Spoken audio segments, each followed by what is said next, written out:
Olá, bem-vindos a mais uma aula de ciências. Na aula de hoje nós veremos sobre as relações com o ambiente e a coordenação do corpo. Inicialmente a gente vai ver um pouquinho sobre o sistema endócrino e em seguida a gente vai entender um pouco também sobre os nossos sentidos e como que a gente se comporta e como que a gente se relaciona com tudo que está à nossa volta, com o ambiente como um todo. Então, para a gente começar, tenho aí algumas perguntinhas para vocês, que são aí a respeito dos nossos sentidos. Primeira pergunta para você pensar aí é o seguinte: você sabe qual é a função da íris, da lente e da retina? Próxima pergunta é o seguinte: que fenômenos ocorrem quando o som atinge a orelha?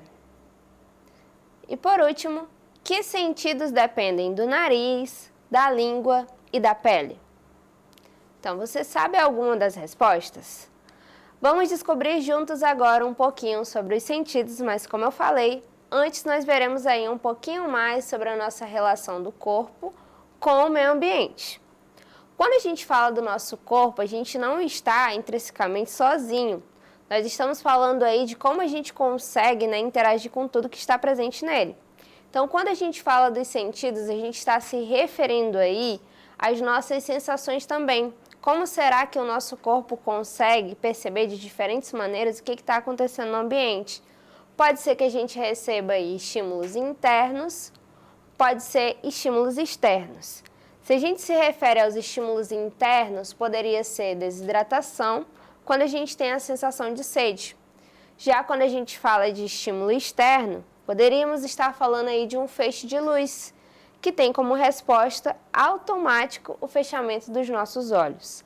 E aí, outro exemplo que a gente tem de estímulo externo podem ser também os nossos olhos, os nossos ouvidos. À medida que a gente sente algumas coisas no ambiente, seja diferença de temperatura, diferente de pressão, aumento ou diminuição de volume, o nosso corpo tem alguma reação quase que imediata.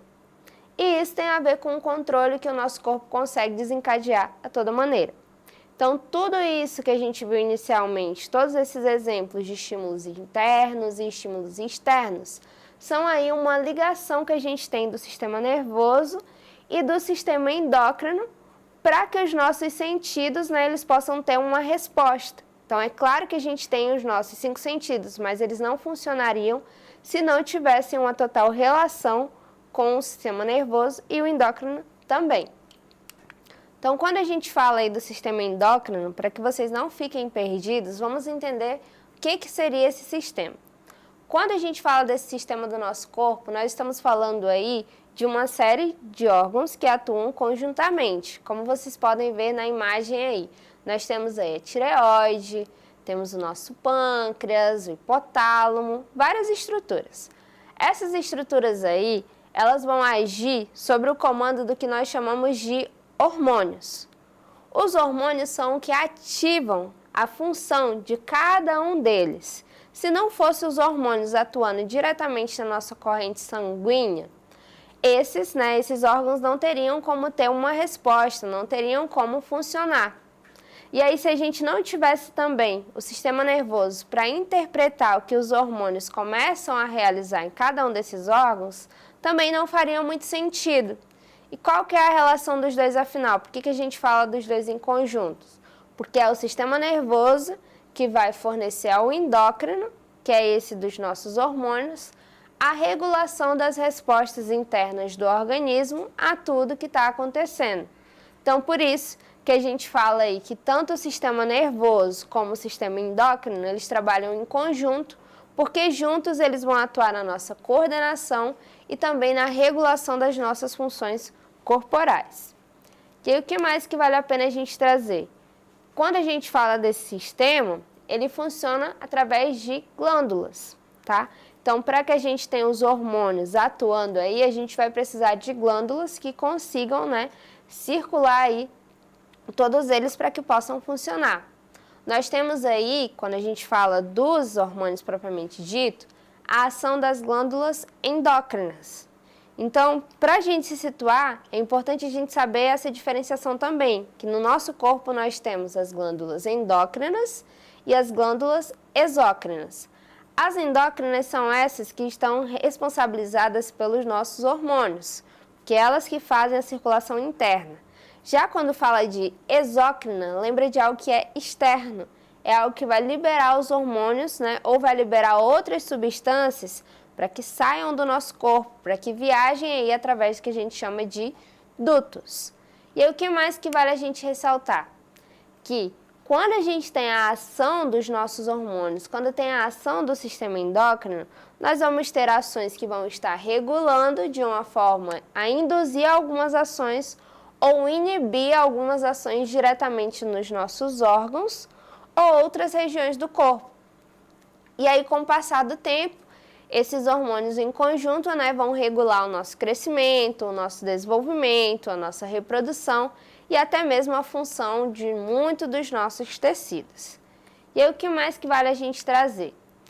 Que quando a gente entende essa relação aí do sistema nervoso com o sistema endócrino, faz mais sentido agora para a gente entender os 5 sentidos, que quais são eles? Nós temos aí o sentido da visão, da audição, do tato, do olfato e do paladar. Para começar, a gente vai ver algumas características aí a respeito da nossa visão. Quando a gente fala da nossa visão aí, quem que a gente tem como órgão principal? Temos os nossos olhos, porque são eles que vão ser responsáveis por captar a luz, receber. Depois que recebem essa luz, eles têm como consequência a formação de uma imagem. Só que aí, mais uma vez, entra o sistema nervoso. A gente só tem, né, a formação de imagens, propriamente dita, se essa luz conseguir chegar, né, e for transmitida até o cérebro para que seja interpretada. Então, no fim das contas, a visão e a luz, elas também trabalham em conjunto, porque a luz precisa chegar até os nossos olhos, atravessa a córnea, o mucoso, passa pela pupila até conseguir chegar lá à retina.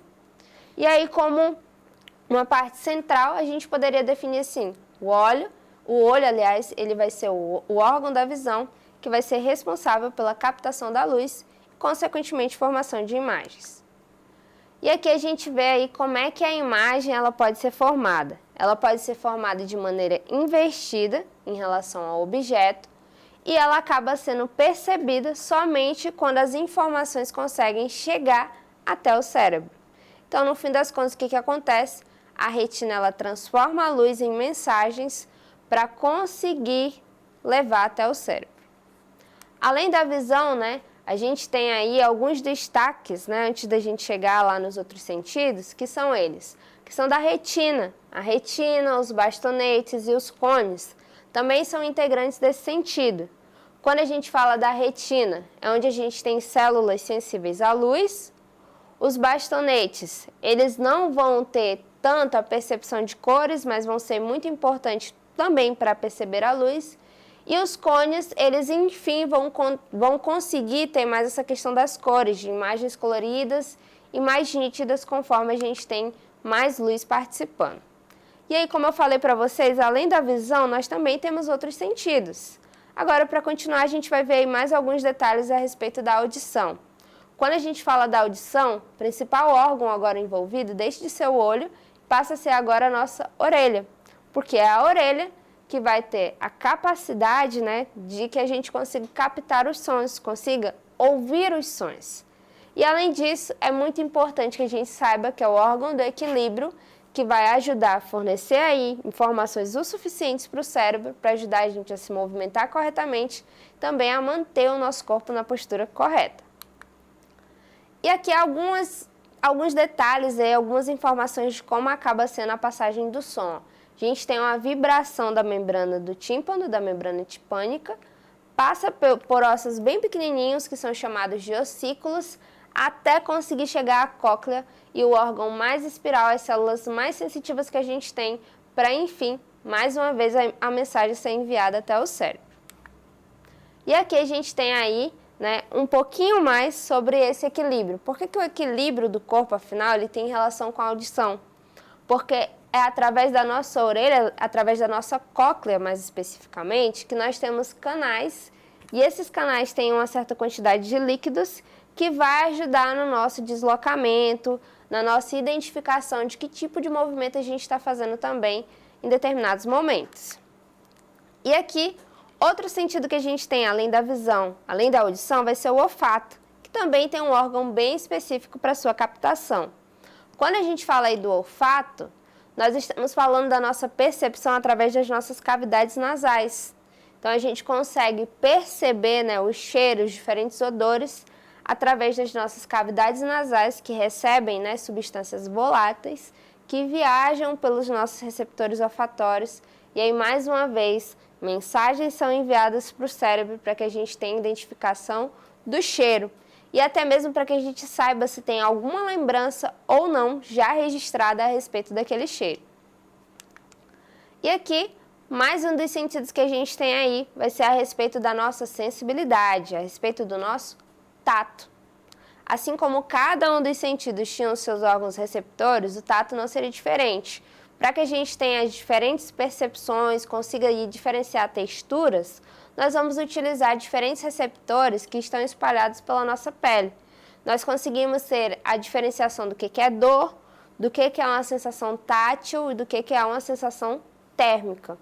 Então, tem áreas da nossa pele que são mais sensíveis para uma certa sensação e tem áreas que vão ser mais sensíveis para as outras. E aí vale a gente destacar o seguinte, que a gente tem muitos receptores nas pontas dos nossos dedos.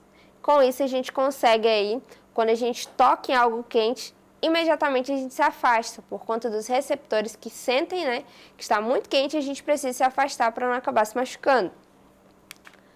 E aqui, outro sentido que a gente tem aí vai ser o sentido da gustação, o sentido do paladar.